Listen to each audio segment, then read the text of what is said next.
స్వస్తి గుర్తు వచ్చేసి ఇది రివర్స్లో ఉన్నది కదా, హిందూ మత సాంప్రదాయాల ప్రకారం కావచ్చు, మనవాద సంస్కృతి ప్రకారము మరి రైట్ సైడ్ తిరగాలి కదా అని అంటున్నాం, కుడి నుంచి తిరగాలి. కానీ ఇక్కడ ఏది మాకు కుడి నుంచి ఎడమకు తిరుగుతుంది. ఎందుకంటే ఇది మా తాళపత్ర గ్రంథాలు అవి ఉన్న సంగతి కూడా మాకు కూడా తెలియని పరిస్థితి మా ఆదివాసులకు ఇప్పటి వరకు. కానీ ఈ మధ్యలో కొంత మా ఇండిజినస్ రీసెర్చ్ ఇన్స్టిట్యూట్ వాళ్ళు కావచ్చు, ఈ రీసెర్చ్ స్కాలర్స్ కొందరు ఏం చేశారంటే ఈ భారతదేశం మొత్తంలో ఉన్నటువంటి ఆదివాసీ ఆలయాలు ఏవైతే ఉన్నాయో వాటన్నింటినీ తిరుగుతూ ఒక కొండ గుహలో ఈ ఒక రూమ్ 2 రూమ్ల నిండా సరిపోయినటువంటి తాళపత్ర గ్రంథాలను సేకరించడం జరిగింది.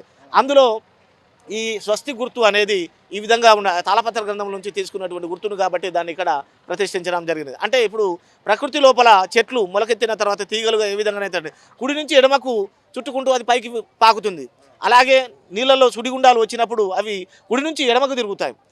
తర్వాత మన భూభ్రమణం కావచ్చు, గ్రహాలు కావచ్చు కుడి నుంచి ఎడమకు తిరుగుతాయి. కాబట్టి ఆ ప్రకృతి సిద్ధాంతాన్ని తీసుకొని మేము ఇక్కడ స్వస్తికి మా తాళపత్ర గ్రంథాలలో అయితే ఏవైతే మా పూర్వీకులు వేశారో దాన్ని ఇక్కడ ప్రతిష్ఠించడం జరిగింది.